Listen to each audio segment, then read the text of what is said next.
Hello and welcome to today's Daf, the Daf 7 Amud A from the Steinsaltz and it's Teruma, the Second Teruma, Tractate Teruma.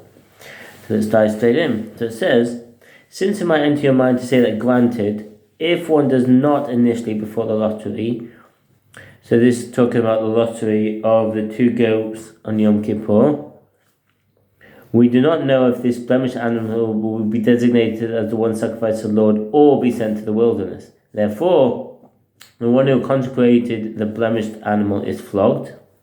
But here, since it's already clear that the other animal is to be sacrificed to the Lord, and the one he consecrates will be sent to the wilderness, perhaps he's not flogged for consecrating it. What does the footnote say? It becomes clear at this stage of the discussion that one is flogged for transgressing the prohibition of consecrating a blemished animal as an offering.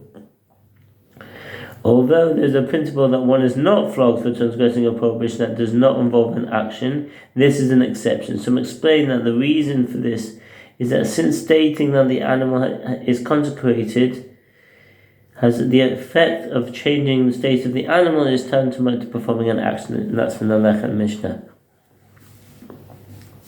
Okay, and the verse therefore teaches us that this is also a violation of the prohibition, and he is flogged.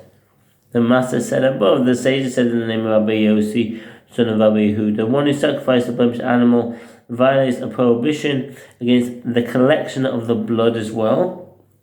Kabbalah. And there's a picture. So what's collection? This term refers to the act of receiving the blood that spits out from the neck of an offering when it is slaughtered.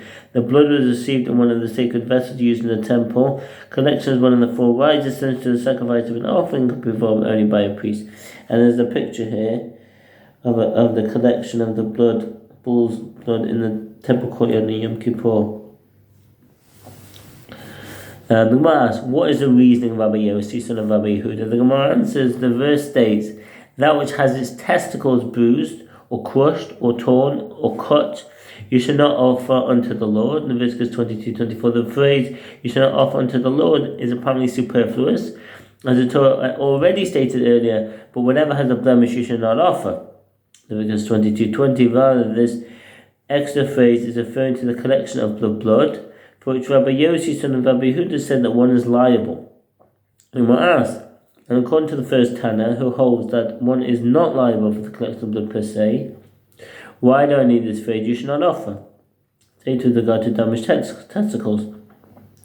The Gemara answers, he requires it to teach that one is liable for sprinkling the blood. Zarika, sprinkling, the term refers to the presentation of sacrificial blood on the altar. This is one of the four rites involved in the sacrifice of every animal offering in the temple. The manner in which the blood was presented on the altar varied according to the nature of the particular offering. The presentation of blood on the altar was an essential element required for an offering to bring about atonement. Accordingly, as soon as the blood was presented as required on the altar, the one who bore the offering was granted atonement, even if the latter sacrificial rites connected with the offering were not complete in the required manner. There are more challenges, but he derives this from the phrase upon the altar in Leviticus 22:22, which indicates that one may not sacrifice any part of such an animal on the altar, even its blood. The Gemara answers with regard to that phrase, the first Tana holds that it's simply the normal manner of the verse that it speaks like this. It does not teach any additional halacha.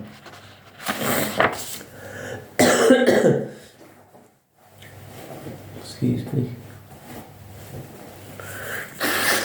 The Gemara challenges. But also according to Rabbi Yossi, son of Rabbi Yehuda, one may claim that this is the normal manner of the verse.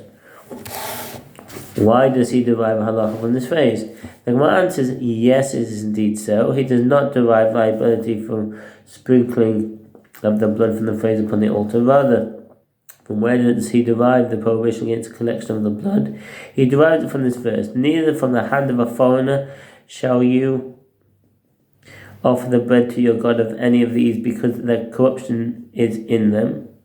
There is a blemish in them, they shall not be accepted for you. Leviticus 22:25. This verse is referring to the collection of the blood when sacrificing a blemished animal, for which Rabbi Yossi, son of Rabbi Yehuda, said that one is liable. And the Gemara asks, and according to the first Tana, who holds that one is not liable for collection of the blood, why do I need this phrase? Neither from the hand of a foreigner shall you offer.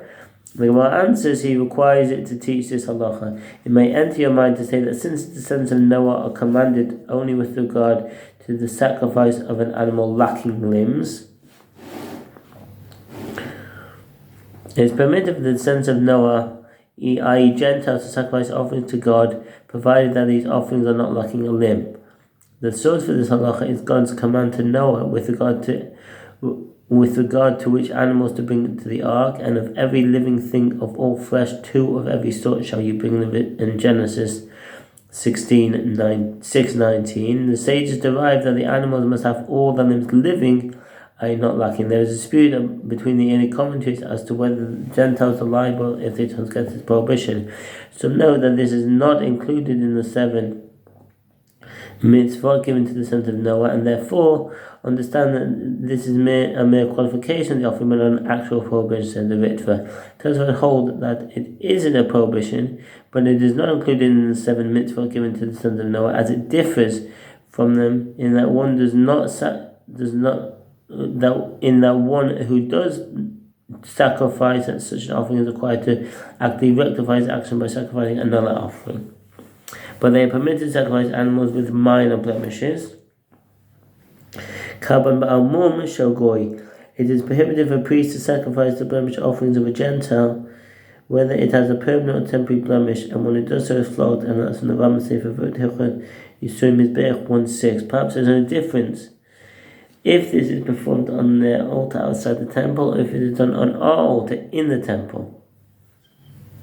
Accordingly, one might claim that a Gentile may sacrifice a blemished animal in the temple in Jerusalem. The verse therefore teaches us that they may not sacrifice a blemished animal in such a manner. The Gemara presents an alternative version of the discussion. Rabbi Yossi, son of Rabbi Yehuda, says, one who violates a prohibition for the collection of the blood as well. The Gemara asks, what is the reasoning of Rabbi Yossi, son of Rabbi Yehuda? The Gemara answers, it is written, that which has its testicles bruised, or crushed, or torn, or cut, shall not offer unto the Lord. Leviticus 22:24. This verse is referring to the collection of blood, and he derives the prohibition against the sprinkling of blood from the phrase upon the altar. Leviticus 22:22. The Gemara objects, but according to the rabbis as well, who hold that one is not liable for collection of the blood, let them derive liability for sprinkling the blood from the phrase upon the altar. And the Gemara explains that it is indeed so that they derive it from that phrase. But for what purpose comes the phrase, you shall not offer, with regard to bruised testicles? We learn from this phrase the prohibition of sacrifice of a blemished animal, even on a private altar. A bamas yachid, a private altar. Before the first temple was built, people were permitted to sacrifice offerings on their own private altars. The topic is discussed at length in Tractate Zevachim, and there's a picture here for a restoration of private altar excavated from Del Beersheba in Israel. If you have the Steinsaltz, it's on Steinsaltz edition of the Gemara, it's on page 308, where offerings were sacrificed before the construction of the temple. The Gemara asks, when according to Rabbi Yossi, son of Rabbi Yehuda, how can he then derive the prohibition against collection of the blood of a blemished animal from the phrase you shall not offer? After all, it requires his phrase to render prohibited sacrifice on a private altar. The Gemara asks, yes, this is indeed so. Rather, where does he find another instance of the term shall offer for prohibiting collection of the blood? From the following verse, neither from the hand of a foreigner shall you offer the bread of your God of any of these, because their corruption is in them, there is a blemish in them, they shall not be accepted for you. Leviticus 22:25. This verse is referring to the collection of the blood, and the rabbis maintain that this verse is necessary for a different halacha. As it may enter your mind to say, that since the descendants of Noah are commanded with regard to sacrifice the animal like a limb on a private altar, but are permitted to sacrifice animals with minor blemishes, perhaps we should accept blemished animals from them in the temple as well. Therefore, the verse teaches us that by use of the phrase of any of these, that we do not accept them. The Gemara the writer, cited earlier, stated that one who consecrates the blemished animal violates several prohibitions, but it did not differentiate between animals born with blemishes and those that acquire them during their lives. Reish Lakish objects to this. Perhaps we learn the prohibition only with regard to a blemished animal that became blemished, and only one who consecrates such an animal transgresses the prohibition. As if he consecrated an animal that was blemished from the outset, it is akin to consecrating a mere date palm. Rashi explains that since the animal has the blemish from the outset, it is clear to the owner that it is not fit to be sacrificed as an offering. Therefore, the assumption should be that he is considering the animal merely for its value and not as an offering. And as in the halacha, as is the halacha when one consecrates a date palm. Tosfot questions this explanation. As in order to incur liability to be flogged, one must be forewarned by witnesses of the prohibition, and one is transgression by. When be forewarned by witnesses of the prohibition, one is transgression and acknowledge the forewarning. Being that this is the halacha, the owner must have stated that he is consecrating it as an offering, the prohibition notwithstanding. Why then should the assumption be otherwise? Tosfot explained that the statement of Reish Lakish refers not to the prohibition of consecrating a blemished animal, but to the prohibition of burning the offering and sprinkling its blood. See, however, Kane Riyam and the Birkat HaZevah. And it's presumed the intention is to consecrate its value, and with the purchase of its sale being used to purchase an offering, this should be permitted. Rav Chia bar Yosef said to Reish Lakish, the blemish is mentioned in the phrase in the verse that states either a bull or a lamb that has anything too long or too short. Leviticus 22:23 are written in a passage that prohibits the sacrifice of blemished animals, and the animals such as these are blemished from the outset. Reish Lakish said to Rav Chia bar Yosef, perhaps in the case of animals born with blemishes, we learned in the prohibition only with regard to substitution, as we learned in the Mishnah 16b. There is greater stringency with regard to a substitute than there is with regard to the initial consecration of an offering, as if one substituted a non-sacred animal with a permanent blemish for a consecrated unblemished animal, the blemished animal is imbued with sanctity. If one substitutes a non-sacred animal for a consecrated one, whether an unblemished one for a blemished one or vice versa, substitute takes effect and he is flogged. And that's the Bible Sefer Korbanot 1:14. But the initial consecration of an animal as such a blemish is effective only with regard to its value. So perhaps one who does so is exempt from punishment. Rabbi Yochanan said to Reish Lakish, didn't you hear that which Rabbi Yanai says? That when the sages sat in a group, their opinions were counted, and they concluded the one who consecrates blemished animals for sacrifice in order to violate 5 separate categories of prohibition.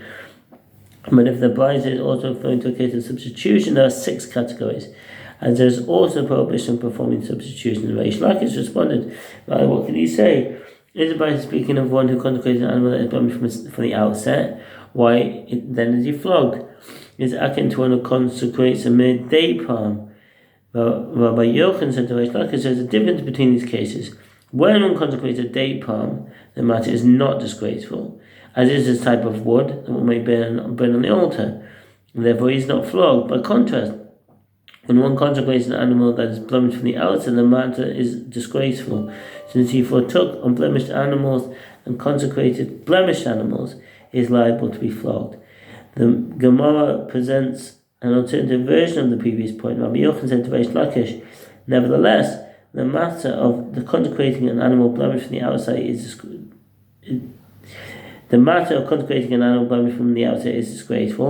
In the case of a day palm, as there is no item of its type that can be sacrificed in offering, he is not flogged for consecrating it. This is to the exclusion of a blemished animal, since there are items of its type that can be sacrificed as offerings, i.e. unblemished animals, he is flogged for consecrating it.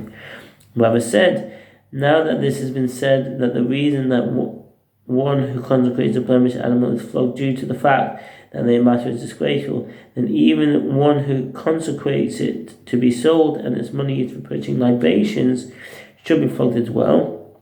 It's consecrated by the animal is in itself a disgraceful act. What's the footnote? The Makdish lay lid min sochim. Even one who consecrates to be sold and his money is for libations, even if one consecrated a blemished animal to be sold in order to use the proceeds for purchasing libations, he is flogged, as this is a disgrace of consecrated items. This is in according to the opinion of Rava. And that's from the Rambam Sefer Avot Hilchot Yisurim Mizbeach 1-2. The Gemara knows it's taught in the Bais in according to the opinion of Rava. And then that moves on to the Amud B. Thank you for listening and have a good day. Bye.